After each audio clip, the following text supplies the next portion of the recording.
Okay, so yeah, let's actually cover this. So you guys saw Crowder getting banned on Facebook, and I think it's also because of this, which you guys are going to see right now. Let's play this clip. So we got Steven Crowder goes, breaking, Department of Justice Chief of Public Affairs admits Trump indictments are a politically motivated perversion of justice, reveals lawfare involved in making former president a convicted felon, backfired on Democrats. Sorry, I have to admit this. I hate the fact that he capitalized every single word in the sentence. He's shouting. Yeah, like, no, but he's not even all cap. It's just like he's capitalizing every word. I guess maybe because of his title. Claims his former colleagues Alvin Bragg's case is nonsense and alleges he was stacking charges. Absolutely. Alvin Bragg, was just stacking charges and rearranging things to make it fit a case. I think the case is not, and this is a quote from what the guy was saying, it's a perversion of justice, a travesty of justice, it's a mockery of justice, the whole thing is disgusting. That's why he's Trump surging in the polls. So this guy obviously works for the Department of Justice. Scroll up more. He is DOJ Chief of Public Affairs. Okay. Let's and he's probably from the Department of Justice, Southern District of New York. Let's go ahead and play the clip. Shout out to Mug Club. Stacking charges and rearranging things just to make it fit a case. Make the case is nonsense. It's a perversion of justice. To make him a convict, a convicted felon. It affects his candidacy if he's a convicted felon. It's a travesty of justice. Real quick. You know what's scary though about these videos, especially in detail? You can have a conversation with somebody, and they could be recording you. And you'd be surprised. It could be a girl, it could be a guy, it could even be one of your friends. Hey, bro, I'll give you 10K to record this person. Hey, Marion, what do you think about this? You talk to them, and before you know it. This before with China woman. That's what I'm saying. Like, dude, now I am so careful about what I say to people in person, bro, because you never know. Look it up. Is New York a two-party state or a one-party state? One-party for state. surreptitious recording? One party. It is a one-party? I know because she did it to me. Okay, so this guy doesn't got to worry about shit then. Because I think this was done in New York. Yeah. But Florida, you need two-party consent. Yeah, two parties. Yeah. Okay. But be careful, and this guys. was on August 14, 2024. Yeah. I'm almost certain this was in New York because, if I'm not mistaken, Trump did a press release after this, right? Didn't he do a press release after this, guys? And he kind of mentioned this. We'll go back on Crowder's Twitter. I think he mentioned it, but let's keep playing the clip. Yep. The mockery of justice.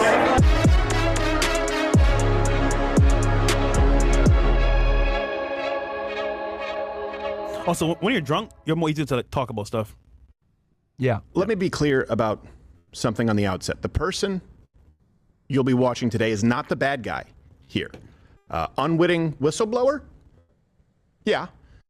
Nicholas Biasi is the Chief of Public Affairs for the Department of Justice's Southern District of New York. I was right. Pause real quick. Yeah, and he's not the familiar. bad guy. And I'm glad that he actually spoke out on it. And just so you guys know, who the Chief of Public Affairs, he's going to be the guy talking to the news and shit like that when a press release is out.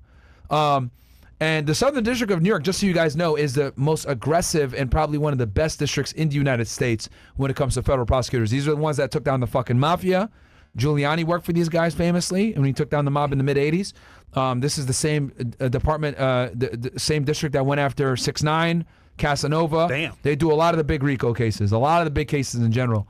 I think they actually went ahead and got that chick that worked for, she was a China agent. Someone in here, speaker, that I think she worked for Nancy Pelosi in the past. They indicted her too, I think, out of some district in New York. But let's keep playing the clip. Familiar with, and the most prominent federal trial court in America. Those felonies did nothing to stop Trump from running. See, he's a woman. I knew it was a woman, bro. No, in fact, they made him irrelevant. Did that backfire? Sure did. And The whole thing is disgusting. They're just out to get him. And that's why he's surging in the polls. It's a perversion of justice. My nigga drinking. He was stacking charges and You can have a beer. rearranging things just to make it fit a case. No, to be honest with you, I think the case is nonsense. State level is like the Wild West. They're like idiots. They don't care. They're all political. He's actually right here because he's actually fucking spitting facts. The state level is a fucking clown world. It's, just let's put a case, let's get the publicity.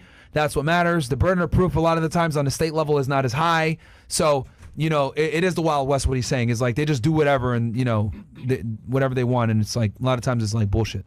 So let's keep running it. Circus, huh? Yeah, it is. Because state court is circus. So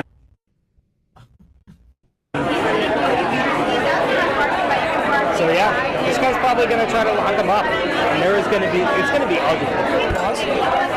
He's talking about Marquett. So just so you guys know, back earlier this year, Trump was facing a trial for the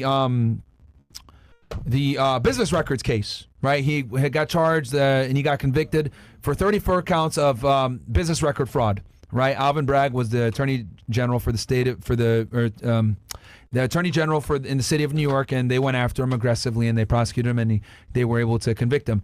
So he had a sentencing set up for mid-September. I think it was like September 18th or something like that. He had it set up. And the Judge Marquett, who presided over the case, his daughter accepted money from Kamala? Democrats, and she worked for Kamala in the past. That's a huge conflict of interest. Ta-da. Your fucking daughter worked for the current candidate going against someone that you are sentencing, and you're presiding over their case. Bias. Huge conflict of interest. Like at best, it looks bad optically. They asked him to recuse himself twice. He said no. Let's keep going. We got some new news on that though. They're so obsessed with getting here. Who is they? Can you point the banner real quick so we can see I've known for subtitles? He used to work in my office. Before he decided to prosecute Trump, did you know who he was? You do now. I'm not sure what he wants to be, but I know he's not happy just being the DA of New York County. So now he's very ambitious. Every real estate person in New York does what he did. Nobody's ever been charged with this. That's true. Until him. Mr. Biasi is just saying the quiet part out loud. The part that He ain't lying. unfortunately matters. You got a Rolex on. Law phase. Submariner. Hey. Yes. Well, why? Rolex Because gang. Biasi openly says so. The ones from Alvin Bragg are a particular perversion of justice. How do you know? Because Biasi says so, and he's known him for 15 years. Election interference, at this point, is there any doubt? Are those even actual felonies? Because I was pretty sure that... Pause real quick. He was stacking charges. And the reason why he knows them, guys, is because they're all lawyers. The Department of Justice, United States Attorney's Office, they're all lawyers. So that's how they know each other. They go to law school together, worked in different firms together.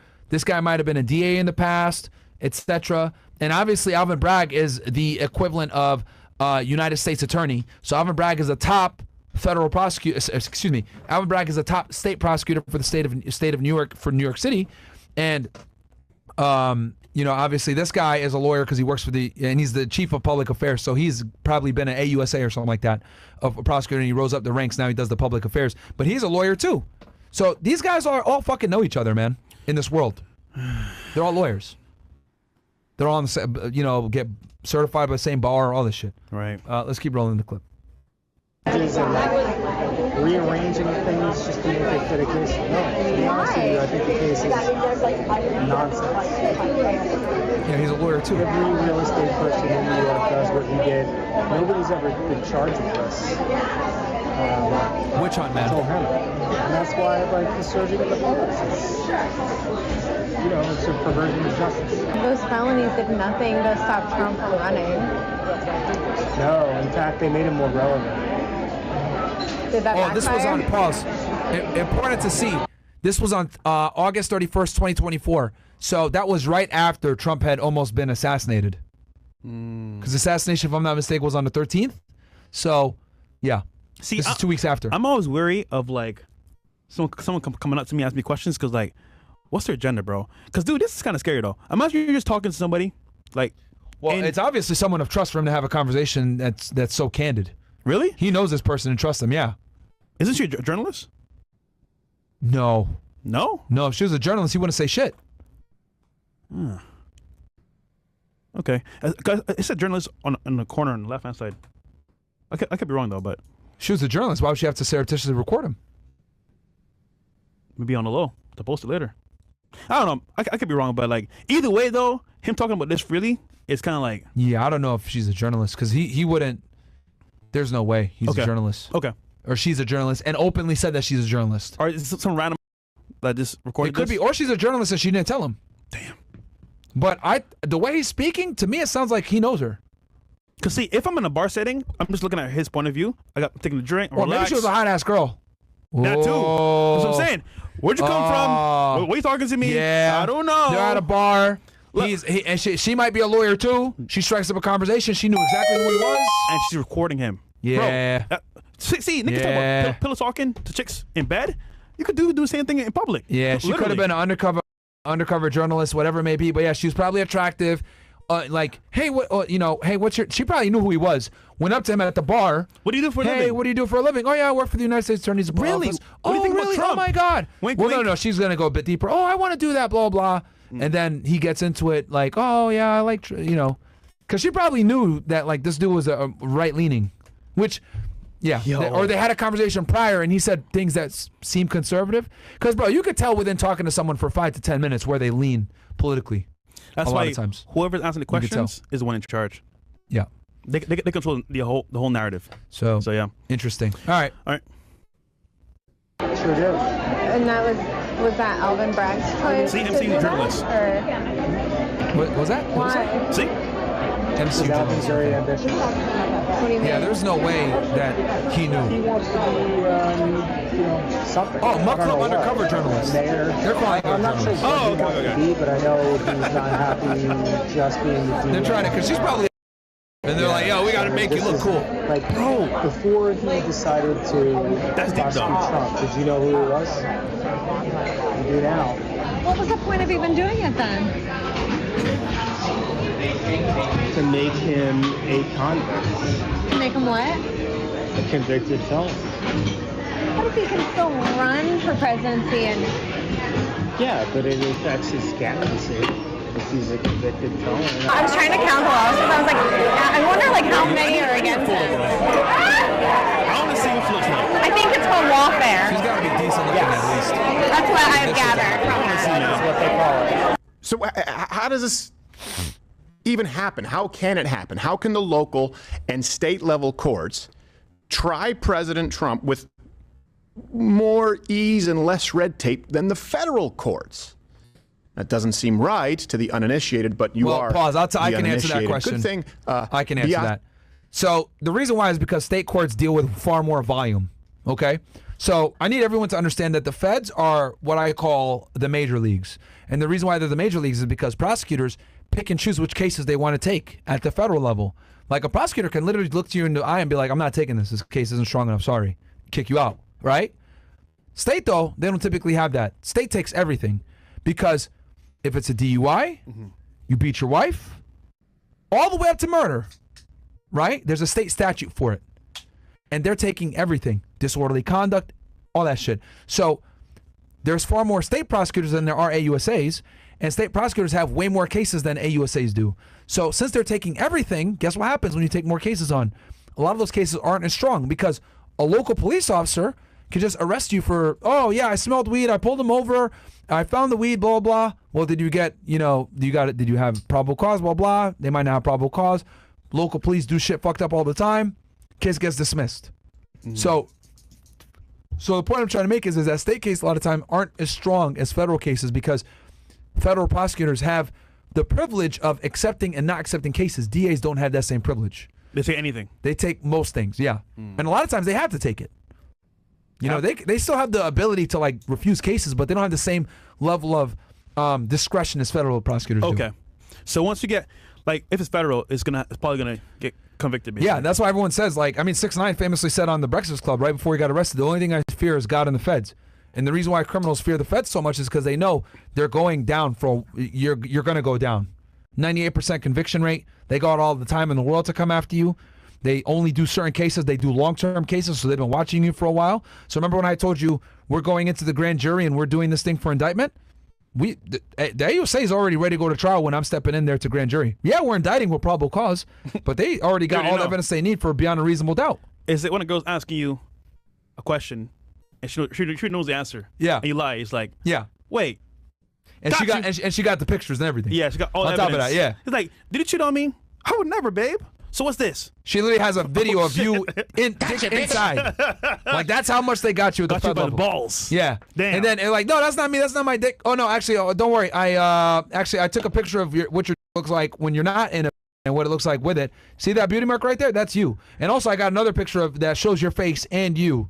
And I was able to highlight it, and I saw that beauty mark on your. Like, it's that level. Do you know her? Oh no, I don't know her. So what's this? A picture of you and her in the hotel. Yeah.